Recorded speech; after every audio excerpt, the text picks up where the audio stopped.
আসসালামু আলাইকুম।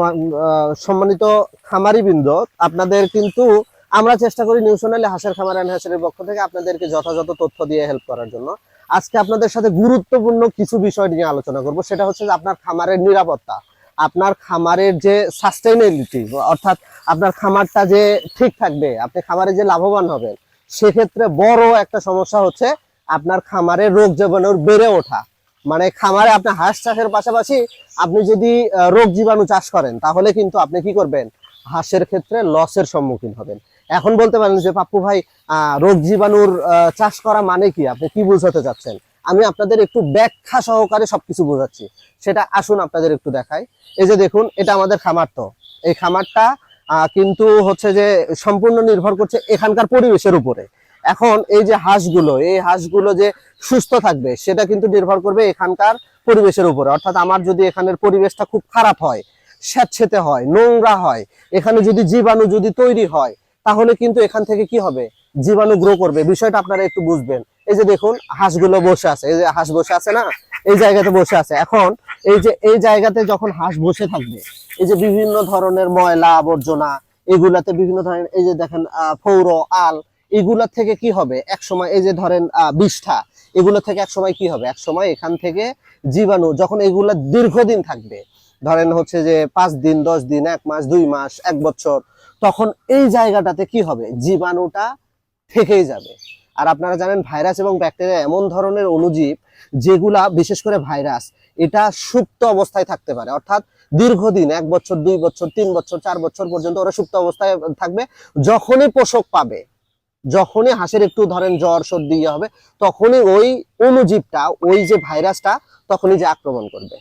আপনার কিচ্ছু করার থাকবে না। আপনি হয়তো খামার সব ঠিক রাখছেন, কিন্তু ওই যে দীর্ঘদিনের যে আপনার ব্যাকটেরিয়া গুলো, দীর্ঘদিনের যে অণুজীবগুলো, সেগুলোর কারণে কি হবে, আপনার খামারটা এক পর্যায়ে ধ্বংস হয়ে যাবে। যদি একবার ডাক প্লেগ ধরে বা কলেরা ধরে, তাহলে কিন্তু আপনার একবারে পুরো পাল ধ্বংস হয়ে যাবে। সুতরাং এই যে দেখুন, আমি আপনাদের এগুলো দেখালাম, এই পাশে একটু দেখাই। এই যে দেখেন, আমাদের পরিষ্কারের কাজ চলতেছে।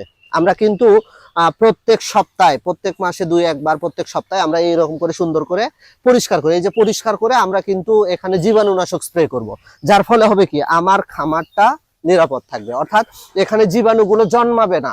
কিন্তু অনেক খামারি করেন কি, আপনারা খামারটা পরিষ্কার করেন না, মনে করেন যে হাঁস এমন একটা জীব, হয়তো এমনি স্বাভাবিক থাকলেও কাজ হয়ে যাবে। ভাই, আপনার ক্ষেত্রে তো আপনি লসের সম্মুখীন হবেনই। কেননা আপনি হাঁসকে কেয়ার করতেছেন না, আপনি হাঁসের কথা চিন্তা করতেছেন না, আপনার খামারের কথা আপনি চিন্তা করতেছেন না। আপনি শুধু চিন্তা করতেছেন কি, আমি শুধু লাভ করব, আমি শুধু টাকা ইনকাম করব। ইম্পসিবল ভাই। পৃথিবীটা যেমন সহজ ঠিক তেমন কঠিন। আপনি মনে রাখবেন, আপনি যদি লাভবান হতে চান, আপনি যদি প্রচুর প্রফিট পেতে চান, তাহলে আপনার সর্বোচ্চটা দিতে হবে। আপনি যদি সর্বোচ্চ দিতে পারেন, তখন সর্বোচ্চ ভালো ফিডব্যাক পাবেন। আর যখন কম দিবেন, তখন কিন্তু পাবেন না। বিশেষ করে খামার যদি আপনার পরিষ্কার পরিচ্ছন্ন না থাকে, এটা পরিষ্কার পরিচ্ছন্নের বিষয় গেল। আর একটা জিনিস আপনাদের দেখায় আসুন। এই যে দেখুন, অনেকে আপনারা করেন কি, আপনাদের যে ডিমের খাঁচাগুলো থাকে বা যে পাত্রগুলোতে ডিম রাখেন, সেইগুলো আপনারা বছরেও, 2 বছর, 3 বছরেও আপনারা পরিষ্কার করেন না। আপনাদের একটু দেখাই। এই যে দেখতে পাচ্ছেন আমাদের যে এই যে খাঁচাগুলো, এই খাঁচাগুলো কিন্তু আমরা জীবাণুনাশক দ্বারা মাঝে মধ্যেই, অর্থাৎ মোটামুটি কিছুদিন পর পর আমরা এই জিনিসগুলো পরিষ্কার রাখি। এখন বলতে পারেন, পাপ্পু ভাই এত পরিষ্কার পরিচ্ছন্ন থাকার কি আছে, হাসি তো। ভাই হ্যাঁ, হাসি তো। হাঁসের যদি একবার রোগ হয়, তখন আপনি বুঝতে পারবেন হাসি তো। কিসের জন্য হাসি তো? কারণ হচ্ছে যে হাঁসের যখন ডাক প্লেগ বা ডাক কলেরা ধরে, তখন কিন্তু আর কোনো উপায় থাকে না।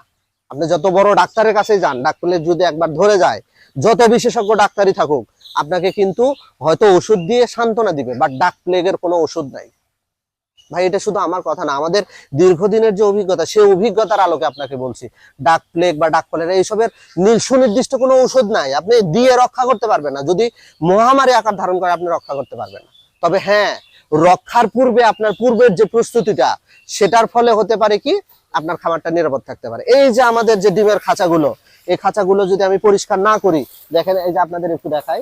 এই যে এই খাঁচাটা দেখেন, ডিম যখন ভেঙে যায় বা ডিম যখন নষ্ট হয়ে যায়, তখন কি হয়, ডিমের যে অ্যালবুমিন গুলো রয়েছে বা ডিমের বিভিন্ন অপাচ্য অংশগুলো রয়েছে, সেগুলো এটার সাথে লেগে যায়। লেগে গেলে ওই জায়গায় কি হয়, পোকামাকড় তৈরি হয় না, অণুজীব ব্যাকটেরিয়া তৈরি হয় না। তাহলে অণুজীব ব্যাকটেরিয়া ভাইরাস যখন তৈরি হবে এক পর্যায়ে, তখন কি হবে, ওই জিনিসটা আপনার যখন দীর্ঘদিন থাকলো, তাহলে কি ওখান থেকে আপনি ওই জীবাণুটা সরে গেল? অবশ্যই নয়, জীবাণুটা কিন্তু থেকে গেল। জীবাণুটা যদি থেকে যায়, দীর্ঘদিন যদি থাকে, তাহলে হবে কি, ওই যে দীর্ঘদিন থাকার ফলে ওখান থেকে আপনার পরবর্তীতে রোগের সৃষ্টি হবে, রোগের প্রাদুর্ভাব দেখা দিবে, যার ফলে হবে কি আপনার খামারে ধ্বংস হবে, আপনি খামারি হিসেবে লসের সম্মুখীন হবেন।